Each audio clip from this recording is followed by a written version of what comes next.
안녕하십니까. 떨리네요.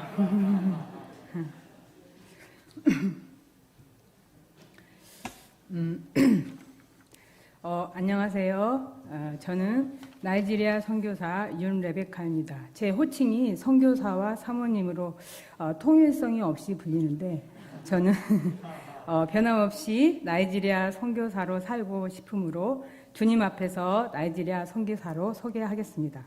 지난주 금요일에 윤안드레 선교사님이 나이지리아 수양회 보고를 했고 또 내일 온라인으로 피터박 윤안드레 선교사님들이 다시 보고를 하시니까 저는 개인 소감으로 썼습니다. 먼저 나이지리아와 늘 필요가 끊이지 않는 야바텍을 위한 계속적인 기도와 섬김을 아끼지 않으시는 우리 목자님들의 섬김과 사랑을 깊이 감사드립니다. 소감을 발표하겠습니다. 말씀 마태복음 6장 33절 그런즉 너희는 먼저 그의 나라와 그의 구하라. 그리하면 이 모든 것을 너희에게 더하시리라. 많이 떨리시다. 주님 저희에게 은혜를 베푸셔서 5년 만에 그리워하던 나이지리아 수양에 다녀오도록 은혜를 주셔서 감사합니다. 주님께서 3박 4일 동안 하신 일을 드러내어 주님께 영광 돌리길 기도합니다. 아멘. 마음의 소원을 응답하신 주님, 2017년 벅찬 감격과 함께 나이지리아에 다녀온 지 어느덧 5년이 흘렀습니다. 그간 야바텍은 예전에 센터가 허물어지고 현재는 학교 근처에 5평 남짓한 상가를 빌려서 예배를 드리고 있습니다. 야바텍은 현재 목자 가정의 자녀의 난청 문제, 부부간의 소통 문제, ADHD 자녀 문제 등의 여러 실제적인 문제들이 있고 새 센터 구입 장소 물색을 비롯한 실제적인 문제들을 상담하는 등 방문이 필요해 보였습니다. 올해 특히 나이지리아 음식이 너무 먹고 싶고 나이지리아 양들과 그곳에서의 삶이 사무치게 그리웠습니다. 하지만 소원과 달리 나이지리아를 다녀오기엔 두 곳의 직장으로 저의 타이트한 스케줄과 현실적인 이유 때문에 실현 불가능해 보였습니다.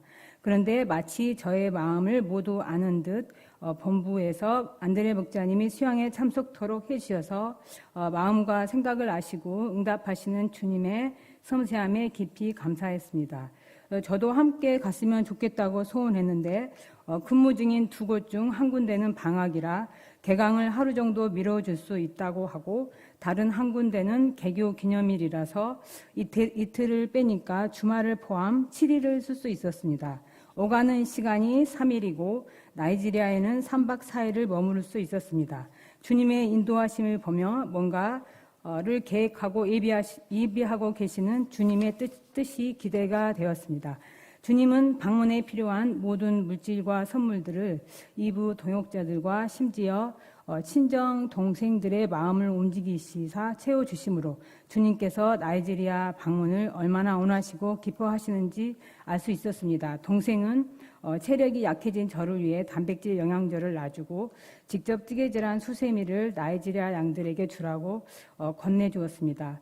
물질을 몹시 사랑하는 막내 동생도 경비에 쓰라며 굳이 집까지 와서 돈을 건네주었습니다. 출국하는 날 수업을 마치고 집에 돌아와 가방을 싸는데 몇몇 목자님 가정이 옷가지와 학용품을 챙겨왔고 또 한 자매 목자님은 함께 여행 가방을 싸주었습니다. 아브라함 목자님도 오셔서 기도해 주셨습니다.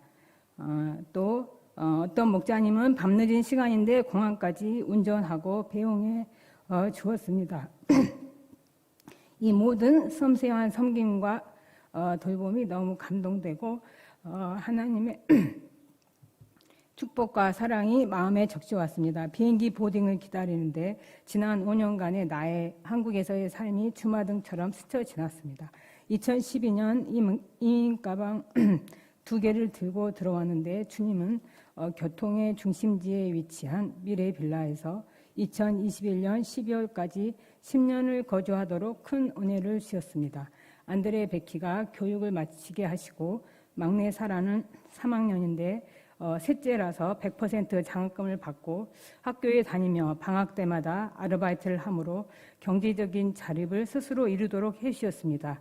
그런데 저는 나이지리아에서 사명 중심의 삶을 살다가 귀국해서 보니 외모부터 중국인이라는 소리를 들을 정도로 한국의 일반적인 기준에 미달이었습니다. 귀국 후 3년은 질병 추이와 체력 회복하는 시간이었습니다. 직장을 구하려는데 경력이나 기술 자격증이 전혀 없는 중년의 나이에 제가 할 수 있는 일은 주방 보조였습니다. 한 번은 남대문 갈치집에서 10시간 서빙을 하고 일이 끝난 후에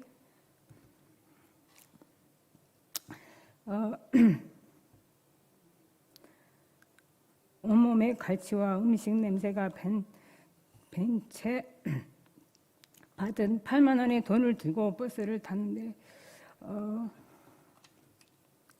복잡한 감정에 한없이 눈물이 흘렀습니다. 이후 기다리던 한국어 교원 자격증 취득과 더불어 동대문구 다문화센터에서 3개월의 자원 봉사 후 한국어 교원 중도 입국 자녀 한국어 수업을 시작게 되었습니다. 그곳에서 알게 된 외대 선배가 현재 재직 중인 한양여대를 추천해줘서 2017년 3월부터 현재까지 한국어 강사로 근무하고 있습니다. 올해부터는 이태원 글로벌 빌리지 센터에서도 일하게 되었습니다. 안드레 목자님은 아파트 전기기사로 일하다가 현재는 한 목자님의 배려로 그 회사에서 일하고 있습니다.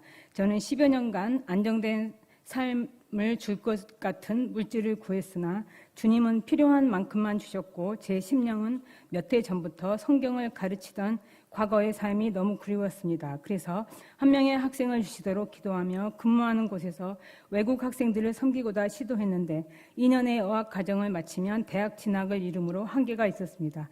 올해 주님은 타 센터의 사모님을 통해 열정과 소원이 많은 한 2세 자매님을 보내주셨습니다. 일대일을 시작하면서 성경 공부의 기쁨을 다시 맛보게 되었습니다. 이런 생각들이 들며 주님의 인격적이고 섬세하신 은혜와 사랑으로 마음에 감사가 되었습니다. 공항에 도착하니 목자들과 사모님들이 꽃다발과 직접 만든 꽃 목걸이를 해와서 금이 환영해 주었습니다. 본국에서는 모임이나 세상에서 그저 그런 존재였는데 목자들이 한호하고 한 사람씩 서로 안기려고 하면서 꼭 안길 때 영적 부모로서 존재감이 느껴졌습니다. 다음 날 금요일 아침 듀크 조셉 목자와 함께 허물어진 예전 센터와 사명지인 야바텍과 센터 후보지를 방문하고 살펴보았습니다. 놀랍게도 예전 센터 주변 도로 보수 공사가 되어 있고 허물어진 센터는 풀과 나무들이 무성하게 자라고 있고 공터가 되어 있었습니다. 저녁 때는 목자들이 센터에서 식사를 준비해서 시카고의 라노드 목자님 가정, 서요한 피터박 저희 가정과 질의응답하는 시간을 가졌습니다. 이들의 질문의 요지는 이양 후 고국에서 우리 선교사들이 어떤 삶을 사는지였는데 이는 향후 자신들이 따라가야 할 미래의 모습이기도 하기 때문이었습니다. 저는 현재 그리고 앞으로의 저의 삶이 이들의 롤 모델이 되고 있다는 것에 경각심과 책임감이 들었습니다. 그래서 제 삶이 이미 나 개인의 삶이 아닌 이들의 롤 모델의 한 모습으로 삼도록 살아야 하는구나 하는 깨달음도 갖게 되었습니다. 이 그의 의를 구하도록 삶의 우선순위를 세워주신 하나님, 토요일 아침 새벽 6시에 교통체증을 피해 수양관을 향했습니다. 도로나 건물들이 5년 전보다 체계가 잡히고 버스 터미널도 모습을 갖추는 등 조금 나아진 모습이었습니다. 무질서와 달리는 차에 매달려 물건을 팔려는 사람들에게 과거 스트레스를 받던 거리 상황이 정겹게 보이는 자신의 모습에 새삼 놀랐습니다. 10시쯤 되자 목자들과 양들이 모두 수양관에 도착했고 수양의 프로그램은 11시부터 마태복음 6장 그룹 바이블 스터디 시간이었습니다. 문제를 하나도 빠뜨리거나 대충 넘어가지 않고 꼼꼼히 묻고 대답하면서 분반원들의 궁금증을 해결해주고 서로 다른 견해를 스스럼 없이 나누며 자신의 의견을 나누려고 손을 드는 열깃 띤 광경을 5년 만에 보니 과거의 기억이 되살아나 좋았습니다. 저는 가능한 이들의 생각을 듣고자 말을 삼가했습니다. 분반 리더는 삶의 염려와 걱정으로 그의 나라와 의를 구하지 못한 것에 회개한다고 했습니다. 또 한 형제는 고속버스로 21시간을 달려 수양회에 참석한 자신의 간증을 나누었습니다. 깊이 있게 말씀을 묵상하고 진솔하게 자신의 삶을 나누며 교제하는 말씀 공부가 천국 잔치였습니다. 주님은 이 말씀을 통해 저에게도 다가오셨습니다. 너희는 먼저 그의 나라와 그의 일을 구하라. 수천 번도 더 듣는 말씀이며 제 연료드리기도 한 말씀입니다. 하지만 제가 먼저 구한 것은 소박한 집과 체면을 세워줄 수 있는 정도의 물질이었습니다. 저는 선교지에서 사명만을 보고 살았습니다. 목자님 휴지 좀 주세요. 그런데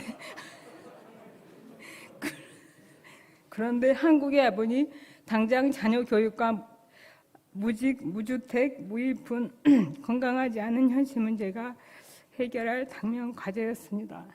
20대에 떠났다가 40대 중반에 귀국한 고국은 너무 낯설고 적응하기엔 능력의 버거운 선진국이었습니다. 제 동년배의 사람들은 안정되어 보이는데 저희는 바닥부터 시작해요. 했습니다. 이런 현실은 늘 믿음을 빼앗아가고 교회에 오나 가정 모임에 가나 작아지는 모습을 각인시켜 주었습니다. 저의 현실을 여과 없이 보여주는 명절이 저에겐 너무나 큰 스트레스였습니다. 처음엔 사명을 감당하려 했으나 센터의 분위기나 저의 위치에서 할 수 있는 역할이 없고 선교지와 달리 학생들과의 갭이 너무 크게 다가와 점점 우리 앞가림이나 자리하겠다고 생각했습니다. 센터에서도 책임자로 있던 선교지와 달리 저의 존재가 필요가 느껴지지 않았습니다. 선교지에선 하루라도 주님의 도우심이 없이 살 수 없었는데 여기에선 삶의 기본 인프라나 복지 혜택, 가족과 모임으로부터 섬김을 받으며 주님과의 관계가 이선으로 물러나도 크게 어려움이 없이 삶이 지속되었습니다. 선교지에서 늘 양들 속에서 휩싸여 살다 보니 고국에 와서는 양이 없어 허전하고 사모님들과 소통을 구하며 여기저기 전화를 했으나 늘 바쁜 이분들을 귀찮게 하고 있었습니다. 주님께서 2016년부터 일자를 주시자 적응하고 시간이 지나면서 더 많은 일을 찾았습니다. 한국어 강의를 2군데 하고 다시 선교지에 나갈 자격을 갖추기 위해 석사학위를 받으려고 대학원에 진학했습니다. 저의 삶은 일과 학업으로 눈코 뗄 수 없이 바빴습니다. 그럴수록 심령은 채워지지 않는 공허함과 장래 염려가 해결되지 않았습니다. 주님은 이 말씀을 통해 제가 그동안 주님이나 주님 나라보다 나름대로 삶의 안정과 미래를 구하는 삶을 삶에도 미래에 대한 염려와 걱정 가운데 사는 것을 깨우쳐 주셨습니다. 그리고 분반 공부를 하면서 과거 학생들과 공부하며 느꼈던 하늘나라를 다시 맛보게 해주시고 내면에 하늘의 기쁨과 평안을 주셨습니다. 메신저인 사무엘 목자는 수양의 메신저로 세움을 받았으나 수양의 기간과 해외 출장이 겹쳤는데 믿음으로 순종하고자 기도할 때 주님께서 출장 스케줄을 수양의 이유로 미루는 경험을 체험함으로 힘있게 말씀을 섬겼습니다. 수양의 모든 프로그램이 은혜롭게 잘 이루어졌습니다. 저희 야바텍에 문제가 있던 가정들을 3가정 정도 교제하고 기도로 섬겼습니다. 수양회의 가장 큰 기도 제목이었던 새 센터 구입이 라노드 목자님께서 수양회 이후 방문하셔서 보신 후 진행하도록 하심으로 이루어졌습니다. 부족하지만 3가정을 돕고 올 수 있었습니다. 야바텍에 10가정이 있으나 3가정의 사모님들이 외부에서 결혼하고 온 후 모임에 잘 적응을 못하고 있습니다. 저는 다녀오자마자 매주 수요일 온라인으로 사모님 중심의 말씀 공부를 시작하고 이들을 통해 주니어 사모님들을 섬기게 하는 방향을 주었습니다. 제가 한국에서 야바텍을 지원할 수 있는 것은 현재로서 이 한 가지를 꾸준히 함으로 사모님들을 통해 남편을 동역하고 자녀와 제자 양성하도록 하는 것이기 때문입니다. 또 한국어를 배우고 싶어하는 학생들이 있어 방학을 하면 온라인으로 하기로 했습니다. 수양회를 통해 제 삶의 우선순위를 바로 잡아주시고 제 삶의 주인이 되어주신 주님께 감사 찬양드립니다. 제가 계속해서 야바텍 사모님들을 말씀과 기도로 섬겨 기도에 엄며 성경선생으로 서도록 지원하며 한국어 강좌를 통해서도 이들을 지원할 수 있는 길을 찾길 기도합니다. 주님께서 현재 진행 중인 센터가 잘 매입되게 하시고 다시금 형제 자매들이 들면하며 말씀을 먹음으로 흥황한 제다 양성 계승 역사를 이루도록 기도합니다. 또 빗솔라 리타 자매 목자들이 가정교회를 이루길 기도합니다. 칼라바를 개척하는 빈부 목자에게 건강을 주시고 수양에 참석한 임마누엘과 이삭 형제가 조상으로 서게 하시며 학교 앞에 말씀 공부할 만한 조그마한 룸을 얻길 기도합니다. 빈부 목자의 건강을 지키시고 함께 동역할 동역자를 보내주시길 기도합니다. 계속해서 듀크 조셉 사무엘 콜린스 알빈 목자가 주의 메시지를 잘 섬기며 저스나 에세 사모님을 중심으로 성령의 그릇을 이름으로 현재 잘하고 있는 주니어 사모님인 멀시 산드라 콜린스 다미롤라 사모님들이 성장케 하시길 기도드립니다. 한마디 그의 나라를 구하겠습니다. 감사합니다.